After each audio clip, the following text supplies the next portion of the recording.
In Chicago's drill culture, there are rules, unwritten, unforgiving, and enforced with blood. FBG Butta grew up inside that world, shaped by violence and loss long before he ever touched a microphone. But his story took a turn nobody expected. Inside a cramped interrogation room, offered something as small as a sandwich and a Pepsi, he made a decision that would echo through the entire scene. A decision most people never walk away from. Yet somehow, Butta did. And what happened next only made his story even more unbelievable. Born Rakeem Wilton on September 21st, 1994, right in Chicago, FBG Butta's whole life reads like a raw street documentary. Everything about him comes with layers. Loss, loyalty, survival, hustle, pain, and ambition all mixed together. From the jump, Butta's childhood was heavy. Growing up on the South Side, he was dealing with adversity way earlier than any kid should. Losing his father at a young age didn't just hurt, it shaped him. It left this permanent weight on his shoulders, something that followed him everywhere he went. And being raised in a neighborhood where the streets talk louder than anything else, that grief pulled him straight toward that lifestyle. The influence around him was so strong that by the age of 5, an age most kids are learning how to write their names, Butta was already connected with the gangster disciples. That alone shows how real the environment was. The streets weren't something he stepped into, they were something he grew up inside of. And as he got older, things didn't calm down, they got more real. At just 9 years old, while doing something as innocent as playing outside, he got hit by a stray bullet. Experiences like that don't just harden a child, they change the way they see the world forever. And later on, all those painful, chaotic moments would end up fueling his music with a type of authenticity you can't fake. To understand the world Butta came up in, you've got to zoom out and look at one of the most infamous conflicts in Chicago's recent history, the war between O Block 600 and STL EBT. This isn't some quick feud either. This thing has been burning for more than a decade. Crazy part is, it all started small. These guys were literally fighting in school. Little scraps in the hallway that should have stayed there. But in Chicago, especially back then, nothing stayed small for long. What started as school beef moved into the streets, and that's where it turned into something way bigger. And here's the part a lot of younger fans don't realize. Chicago used to be different. You could pull up to block parties and see people from all types of hoods partying together, dancing, laughing, just enjoying the summer air. But those days didn't last. Everything shifted after a tragic moment in May of 2009. Edric Tyshawn Walker from the 600 block of East Marquette was shot multiple times and later died at Northwestern Memorial Hospital. It happened around 10:20 p.m. In the West Woodlawn area, right on the 6,500 block of South Evans, police were looking for 2 suspects, and eventually, 2 men, Quentin Glover and Centrell Lanier, were charged in connection with the shooting. That single event cracked the streets open. EBT, which was mostly made up of older guys from Jarrow City and STL, had 3 members charged in Walker's death. And because of how close Walker was to his people, a new crew was born out of pure pain and loyalty. TYMB, Ty, you're my brother. That name alone tells you the streets weren't just fighting over territory. This was personal. Pain turned into retaliation, and the retaliation turned into a cycle that swept up the next generation. And that brings us back to Butta. One night, during a birthday party, everything that had been bubbling under the surface finally exploded. Butta decided to pull up to a block with some of the guys from Jarrow and MOB to celebrate his cousin's birthday. On paper, it sounded harmless. People used to party together back in the day anyway. But Butta wasn't blind. He knew the energy between EBT and TYMB had shifted. And bringing outside guys into a block was basically inviting problems. And sure enough, the party turned left. The O Block guys ended up jumping the Jarrow and MOB members who came with Butta. But here's the twist. They didn't touch him. The only reason he didn't get jumped too was because his cousin and her mom stepped in, demanding that if anybody had a problem with Butta, they were going to handle it one-on-one. Now, Butta had always been known for throwing hands. That was his thing. Back in those early days, nobody was calling him a shooter. He was the dude who would square up before anything else. But by the time 2010 rolled around, his world was about to shift because that's when he officially stepped into something way bigger than himself, FBG. Flyboy Gang, the crew that most people now attach to STL EBT over on 63rd and St. Lawrence, Didn't even start off as Flyboy Gang. A lot of people don't know that. The name was originally GMB, created by the founding members like Dutchie. But when they got to school and realized another crew was already using that name, they switched it up and made it FBG. Back then, their mission was simple: push the music. Duck was one of the OGs guiding the whole thing before it ever grew into a movement. What made the younger guys stand out was how creative they were. They didn't just want to be another crew from the neighborhood, they wanted identity. So they started giving themselves numbers, putting them next to their names as a way to separate themselves from everybody else. To this day, people argue about who had what number, and the only ones who could ever confirm it for real would be the founders themselves. As FBG grew, it turned into something massive. Dutchie, Young, Duck, Brick, Cash, Wooski, Creed, Lil J, K.I., Butta, plus a long list of affiliates, were all part of this rising force tied to STL. STL itself came to represent both Shoot to Live and St. Lawrence, but the more FBG grew, the more the tension between their side and the opposition got deeper. And that tension was about to explode. Everything changed on January 12th, 2011.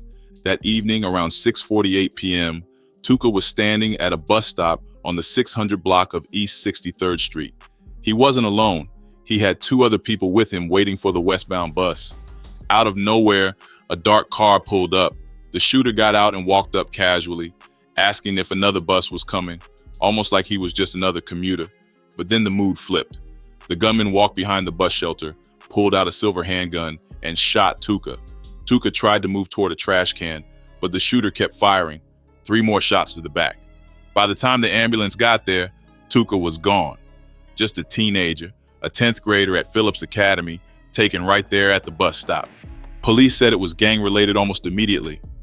And if you've ever heard the line, "We not from 63rd," that phrase is rooted in the beef surrounding the very area where Tuka lived and died. The motive behind his murder was believed to be retaliation. The Black Disciples were allegedly getting back at STL EBT for the killing of TY, a BD member named Edric Walker. TY's death was pinned on the gangster disciples, and in the streets, that cycle of revenge doesn't stop. It just keeps moving from one life to the next. After Tuka's passing, the bus stop turned into a memorial. Posters from friends covered the shelter. Stuffed animals, pink, blue, purple, were stacked everywhere. A woman who was close to his family placed a small brown teddy bear on top of an upside-down trash can and taped up posters filled with messages for him. She stood there heartbroken, calling him a good student, a good kid who didn't do anything to anybody. But as the years passed, something even darker started happening. Tuka's name began getting used in rap songs as a diss. Rappers started saying they were smoking him, turning his death into a punchline. It spread so far that rappers outside Chicago started doing it, not even understanding who he was. They thought it was slang for weed. Tuka's mother, Dominique Boyd, spoke on this, and her pain was heavy. She explained that her son wasn't in the streets, wasn't a rapper, wasn't part of any of that life. She said the constant disrespect felt like people were mocking his death and giving him a legacy he never chose. All she wanted to know was why, what her son had done to deserve being mentioned in this way over a decade after he died. Her message wasn't just for the people disrespecting her son, it was for the entire culture of mocking the dead. She questioned how someone could kill another person and then laugh about it. What was funny about that? What made that entertaining? When people talk about who killed Tuka, most sources point toward one man, O.D. Perry, a known member of the Black Disciples, who was reportedly 20 years old at the time. But here's the thing, O.D. didn't live long after that. On August 10th, 2011, the neighborhood moved the same way it always did. Kids, teens, grown folks, everybody was just living their usual Southside routine. People were walking up and down King Drive, cars rolling past, bikes sliding through, and Sammy's Grill sitting there like it always had. Parkway Gardens was buzzing the way it normally did, and nobody had the slightest clue that the night was about to take one of the darkest turns that area had ever seen. O.D. Perry was out there that night moving through familiar territory. A lot of people in that neighborhood knew him. To them, he was that quiet type, kept to himself but had a reputation that carried weight. Behind his silence, though, O.D. had a history. He was known in the streets, known for dangerous activities, known for hurting rivals, His mugshots, his record, all of it painted the picture of somebody fully swallowed by that life. But the same lifestyle that made him known also put a target on his back. Being affiliated with the Black disciples in an area where GDs were hunting for revenge after Tuka's death meant he was sitting right in the middle of danger. And if you understood Chicago's gang landscape, you knew somebody like OD wasn't moving through the neighborhood without risk. Hours passed, 10 p.m., 10:30, 11, 11:30. Eventually, OD grabbed his bike and decided to ride to the store. He and a friend stepped into Swisher Sweets, and at 11:34 p.m., he walked out, hopped back on his bike, and started riding north up MLK Drive. 1 minute later, 11:35, gunshots tore through the night. His friend looked out from inside the store just in time to see OD fall off his bike. OD tried to get up and run, but more shots followed, about 10 of them. He fell again, and this time, the fight was leaving his body. A key witness on the street saw everything. According to their account, OD was riding northbound and a black male was standing near the bus stop with a woman and her child. When OD got closer, the man stepped forward and shot him. OD dropped off his bike. Even after being hit, he tried to pull it together, but the attacker kept approaching, firing more shots before running off down 64th Street. People who lived that life later added pieces to the story. One of OD's closest friends, T. Roy, had rushed to him right after the shooting. J. Hood, a former gangster turned reformer, claimed T. Roy held OD in those final moments. According to him, OD's last words were, "Damn, they got me, bro." The witness also mentioned something else. There might have been another attacker, another figure involved, but he couldn't remember exactly where they came from or where they disappeared to. Police arrived after the dispatcher's call about shots fired and a person down. When they got there, they found OD lying in the street. At first, it looked like he had one gunshot wound to the right side of his neck. Medical responders rushed in, trying to keep him alive as they took him to Stroger Hospital. When he arrived, Dr. Wiley and the medical staff jumped straight into emergency treatment. That's when they realized OD hadn't been hit once. He'd been shot twice. One wound was on the front left side of his neck, exiting near his upper left arm. The second entered and exited through the mid-left buttock. They tried everything, but he died at 12:18 a.m. on August 11th, 2011. The official autopsy confirmed he died from multiple gunshot wounds.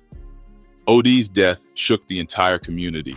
It wasn't the first gang-related killing, but it was one of the early deaths that marked a huge turning point in the war between these blocks. People felt it. Some still feel it today. And the police knew what was coming next. They braced themselves for the retaliation cycle that was guaranteed to follow. Immediately after the news broke, the rumors started spreading. People said OD's murder was payback for Tuka. And the detail that made it hit even harder, it happened on Tuka's birthday. If that's true, then the message was deliberate, cold, and personal. In the twisted reality of gang culture, people began taking credit, bragging, throwing OD's death around like it was some kind of achievement. It became a trend, claiming responsibility for the death of an enemy as a way to gain status, to make rivals rename their blocks, to stamp fear on the map. But the biggest twist in the story was the name tied to the killing. Whispers across the city pointed to a young woman, Gakira Barnes. She was barely out of her teens, but people called her the female assassin. Photos started surfacing of her holding OD's gun. Her inner circle fueled the rumors even more, claiming she and her close partner Butta were behind the murder, and that they were the ones who helped spark the name O Block, the title the neighborhood embraces to this day. But then, life in Chicago took another turn for Butta. Butta found himself caught in gunfire again, and this time, tragedy followed. Gakira Barnes, known across the city as K.I. and recognized as one of the most infamous young figures tied to the war between rival neighborhoods, was struck and killed. It happened on April 11th, 2014. Earlier that same day, Barnes had tweeted a photo of herself and her friends chilling on a porch in Woodlawn, just regular teenage vibes. A few hours later, around 3:30 p.m., she was shot on South Eberhart Avenue, only blocks from where that photo was taken and just a short walk from her home. She was rushed to the hospital but passed away later that evening at 5:43 p.m. Multiple gunshot wounds to her jaw, chest, and neck ended her life at just 17 years old. Several publications, even the British magazine Nature, suggested that her final tweet revealing her location may have played a role in the ambush. Not long after her death, an O Block member known as Big A publicly claimed responsibility. He even changed his name to Big ASCII, meaning ASCII, as a taunt connected to her death. So rolling into 2015, Butta and Lil J spent most of their time on the move. They were living that fast, chaotic, on-the-road lifestyle. Party to party, city to city, drugs in the mix, bouncing in and out of Chicago like it was nothing. It was the kind of year where the streets controlled the schedule, not the other way around. But everything shifts on May 4th, 2015, right around lunchtime. Lil J Butta, a girl named Roshinda, a dude known as Blood or Trouble, and another woman slid over to Calumet City, a suburb just south of Chicago, to link up with a rapper and a guy from the hundreds named Jay the Kid. The plan was simple: grab some weed and keep it pushing. But the second they hit the spot, the vibe turned left. Arguments popped off quick, tension rising like someone lit a fuse. After the shouting match, Jay, who people also call 00, and his crew hopped back in the car. Why? They were headed to grab a gun. It wasn't just a random decision either. There was history bubbling underneath all this. According to the user boss 7414, Jay only had a cool pass in that neighborhood because of a guy named Uncle Molly. When Molly got locked up, that safety net disappeared. Folks allegedly started seeing Jay as an easy lick, a walking target. Word in the streets was that Jay the Kid had finessed him out of some drugs, and that tension had been simmering. So Jay reportedly called up a girl they knew, and the crew headed to her apartment to scoop up some firearms. As soon as they were armed up, they spun right back to the same spot they had just been arguing at. At this point, there wasn't any doubt. They were looking to rob Jay the Kid, or at least scare him with some gunplay. The second they spotted him, Blood jumped out the car like he had something to prove.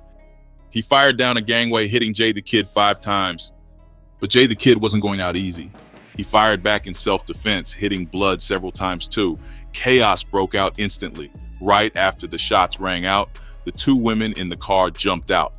Roshinda, who was reportedly Blood's girlfriend, tried to fire a gun at Jay the Kid, but the weapon didn't go off. In the middle of that confusion, the women handed the guns to Lil J and Butta. Those 2 sped the weapons back to the apartment where they originally got them, dropped everything off, and then did the wildest thing. They drove right back to the crime scene. That's where police showed up, found the entire crew, and arrested everyone. Later on, the woman who had supplied the firearms got picked up as well. Officers spotted her leaving the same apartment carrying a bag full of guns, the same bag that allegedly held the weapons used in the shooting. Jay the Kid survived after being rushed to the hospital in critical condition. Blood, sadly, didn't make it. He also went in critical, but passed away from his injuries. Lil J ended up taking the biggest legal hit early on because he was the one who made the call for the guns and was fully involved in the situation that led to the shooting. Even without pulling the trigger, being part of the crew made him guilty by association. Once everyone was locked up, the story got even messier. Lil J, trying to save himself, tried to pressure Butta into signing an affidavit to change his original statement. He was basically telling him, "Help me beat this case," while accusing him of snitching at the same time. When Butta didn't fold, Jay allegedly sent guys inside Cook County Jail to beat him up, trying to force him to write that affidavit. The whole scheme eventually came out. On top of that, Butta's interview with correctional officers, where he explained everything, became public. When sentencing came down, the numbers hit heavy. Butta caught 8 years at 50%, meaning 4 years behind bars. Rumors started spreading that Lil J was offered the same deal, something FBG Duck even mentioned in a Vlad TV interview. Jay always denied that, but whether he turned it down or it never existed, he ended up with 14 years at 50%. Roshinda got the harshest sentence of all, 12 years at 85%, which put her at over a decade in prison. The drama didn't stop. While Jay was inside, rumors exploded that he was messing with men in protective custody. Eventually, videos leaked that made the whole situation even worse for his reputation. Meanwhile, the outside world wasn't slowing down. During Butta's sentence, tragedy kept striking. FBG Brick, Duck's older brother, and his cousin Kobe were killed by O Block members in 2017. The war between those 2 sides just kept piling up bodies. At this point, FBG was the face of the gangster disciples, and Duck was their strongest voice and biggest rising star. Duck dropped Slide at the end of 2017, and it blew all the way up, over 70 million views, the biggest track FBG ever produced. On the other side, King Von came home after beating his murder case. He dropped Crazy Story in 2018 and instantly became one of the hottest new artists in the country. Von and Duck went right at each other on the track, exposing me, taking the beef from the block straight into the booth. But Von wasn't just rapping. Some people believed he was using that rap money to fuel the war even further. In 2019, Butta finally got out after doing his 4 years. His mom picked him up, and just days later, he did an interview addressing the Lil J situation. The snitching rumors, the case, all of it. He didn't hold back either. He flat out said someone talked. He tried to launch a rap career too. Dropped his first track, Freestyle, in April 2021, going straight at his ops.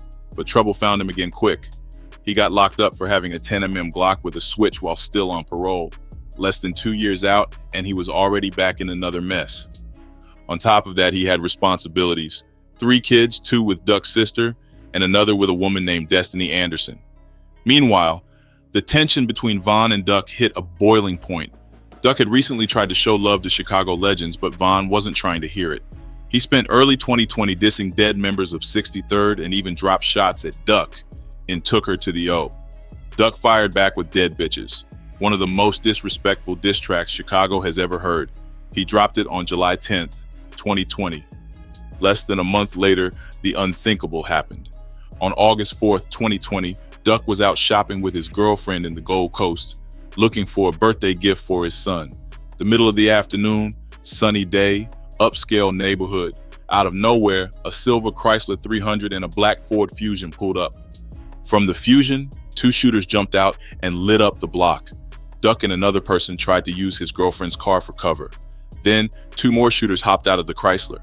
One fired at Duck's girlfriend, the other focused on Duck. When the shooting stopped, they jumped back into the cars and sped off. Duck's girlfriend was hit twice in her wrist. Another person with them was shot 3 times and left in critical condition. Duck was rushed to the hospital but passed shortly after. Depending on the report, he was shot between 16 and 21 times. Either way, the attack was cold, calculated, and overwhelming.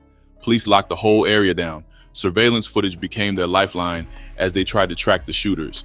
The Gold Coast almost never sees violence like that, so the whole city felt the shock. Butta woke up to the news heartbroken. Chicago was mourning again.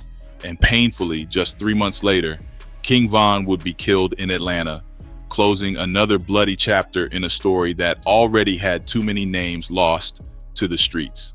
Now, Butta managed to bond out sometime in early 2021.